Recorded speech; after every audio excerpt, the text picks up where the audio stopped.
Hi YouTube, welcome back to my channel. I wanted to come on and show you a couple of items I just received from Suqqu.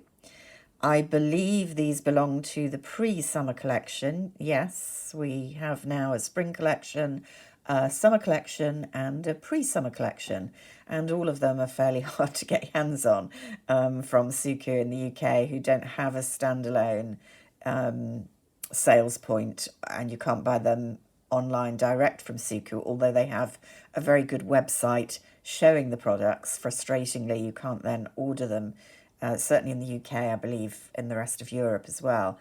But they are available at Selfridges, which is where I got these. In theory from Cult Beauty, although the seasonal collections take a long time, if ever, to get on Cult Beauty. So you're not really likely to get the really popular items, limited edition items, in my experience, on Cult Beauty. I think Liberty stock, Phoenix used to stock. They don't have an online site, so I'm not sure about that now. And Harrods stock, but Harrods also seem to get them a long time after Selfridges. So anyway, I had seen these in pre-arrival PR shots. There are two eyeshadow palettes, and predictably the one I thought I really wanted had sold out in a nanosecond on Selfridges website. But I did decide to order this one, slightly reluctantly, because I thought it was very similar to the other colour stories we've been seeing this season from Chanel and from, to a lesser extent, Chantecaille, both of which I've bought. But I did decide to get it, and I'm really glad I did. I've only begun playing with it, and I've only done one look on the eyes so far. But so far, I really like this palette.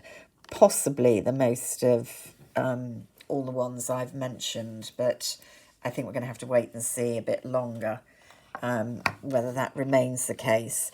So let's have a little swatch, shall we? Let's just take that back a little bit.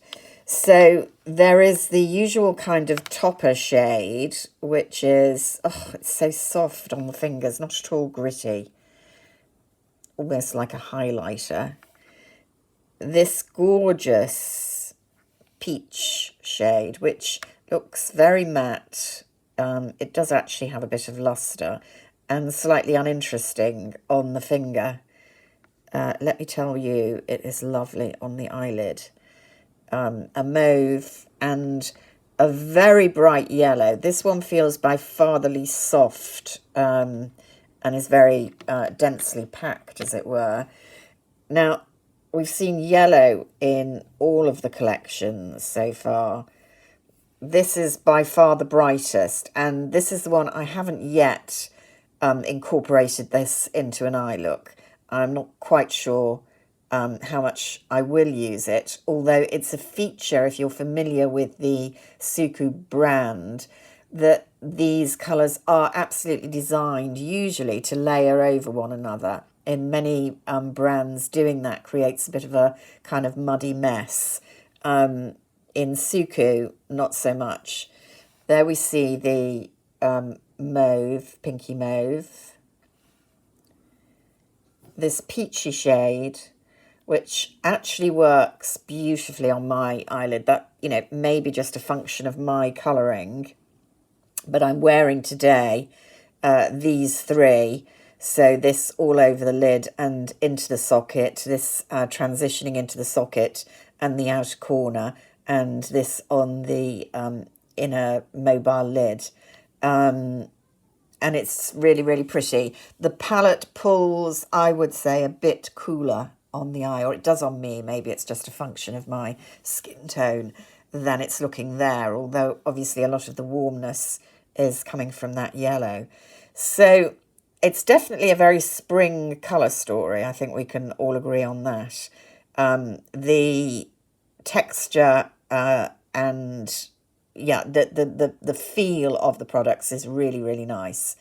And yeah, I mean, this is a very wearable combination. As I say, I'm not so sure how I'm going to incorporate this. And I think the way that the yellow or gold has been done in the Chanel and the Chantecaille palettes is possibly more wearable, particularly I found in the Chanel palette, which is about the most wearable yellow that I've encountered so far, more of a lemon, to be honest. This is a very sunshiny look. Now, the palette that I was more sold on getting, but sold out, as far as I can tell, has a kind of, it's a green palette, also very spring-like, very pretty. I mean, if anyone's managed to get their hands on it, let me know in the comments what you think about it. I also got the blush, or one of the two blushes from this collection. There you go. And I think this is much more a summer blush, I suppose, because we haven't got the mauve in it. It's very much the burnt kind of oranges. It makes me think of sunflowers, to be honest, but definitely summer. If you brush across all of them, you'll see that the yellow very much dominates. And I've had to avoid that kind of putting on the cheek and concentrated. I'm wearing the blush today. It's quite pigmented and it's quite coral, almost pulling orange. It's definitely wearable. The formulation is very nice indeed. Slightly more pigmented than some Suqqu blushes are. They're very subtle, which is what I like. I'm not sure it's my favourite colour story. And ironically, even though, you know, putting them together because of the yellow tie-in, they look as if they tie in. They don't really. This is for a much warmer face of makeup, I would say. And I would definitely in future wear a cooler cheek tone with a look from that eye palette. So yeah, I'm less sold on this simply really because of the colour story. I love this. I wonder if we should just look with the other similar palettes that I have perchance got just here. This is the Chantecaille one, which I don't think I've shown you yet. And actually, they don't look that similar next to each other. I think the Chantecaille of the three is the kind of outlier, partly because it has that very definite pink shade, and it also has this matte brown down here. So really, other than the fact it's, you know, gone for this yellow story, but the yellow in the Chantecaille is very much more a kind of lemony gold colour, which I think is probably a bit more wearable for most of us than that bright yellow. And then, of course, the Chanel palette, which I know a lot of people have said, well, you know, I'm not so sure about. There we go. There's Chanel. Kind of the first out. I think looking more similar to the Suqqu one. Less product, of course. And I have to say the formulation is a good deal less smooth and less pigmented.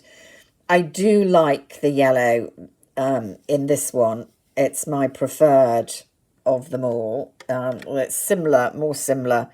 Oh dear, I haven't left enough room there to the Chantecaille, but perhaps you can see it's a little less shiny, a little less gold on the eye, but very, very wearable. Yeah, I found the lilac as well and the peach. I've worn both of these. This is a very kind of fleshy tone on my eyes. Now you can see the purple, the lilac next to the Suqqu one. Definitely a less creamy formulation. I would say that the Chanel palette is more like a kind of colour wash almost.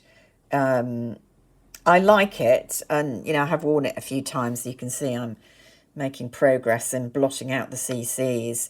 This colour works less with me, but you do have to, even I have to, build it up a little bit, which I don't normally, because anything remotely pigmented shows up on my super pale eyelids pretty quickly.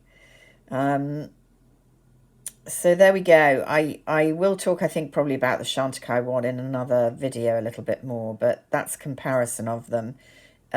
Preliminary thoughts are that the Suqqu one is actually my favourite. Sorry about that, folks, because it's considerably harder to get your hands on than the others. They're all similar prices. The Suqqu is quite a lot cheaper, actually. £48, I think.